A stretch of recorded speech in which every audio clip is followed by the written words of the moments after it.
একজন সাহাবী ছিলেন যিনি প্রত্যেক সালাতেই প্রত্যেক রাকাতেই সূরা ইখলাস পাঠ করতেন। মানে তার অভ্যাস ছিল এমন, তিনি যাই তেলাওয়াত করতেন তার শেষে গিয়ে সূরা ইখলাস পাঠ করতেন। তো মুসল্লিরা একদিন কমপ্লেইন করলো রাসূল সাল্লাল্লাহু আলাইহি ওয়াসাল্লামের কাছে যে অমুক ইমাম এই কাজটা করে। তিনি তাকে ডাকলেন এবং জিজ্ঞাসা করলেন যে তুমি এই কাজটা কেন করো। তিনি বললেন, ইয়া রাসূলুল্লাহ সাল্লাল্লাহু আলাইহি ওয়াসাল্লাম, আমি এই সূরাটাকে ভালোবাসি, আমি সূরা ইখলাসকে ভালোবাসি। তিনি বললেন, এই ভালোবাসাই তোমাকে জান্নাতে প্রবেশ করাবে। দেখুন,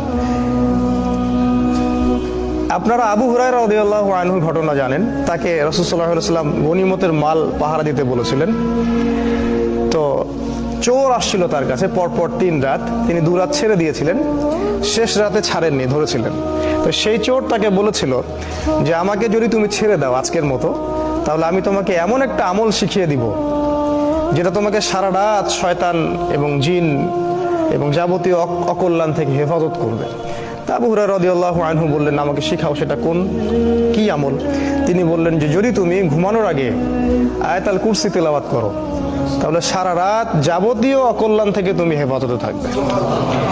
তো তিনি তার কাছ থেকে এই জ্ঞানটা নিয়ে তাকে ছেড়ে দিলেন। পরের দিন সকালে রাসূল সাল্লাল্লাহু আলাইহি ওয়াসাল্লাম বললেন যে তোমার গত রাতের চোরের কি খবর? আল্লাহ পাক তো তাকে আগেই জানিয়ে দিয়েছেন ওহীর মাধ্যমে।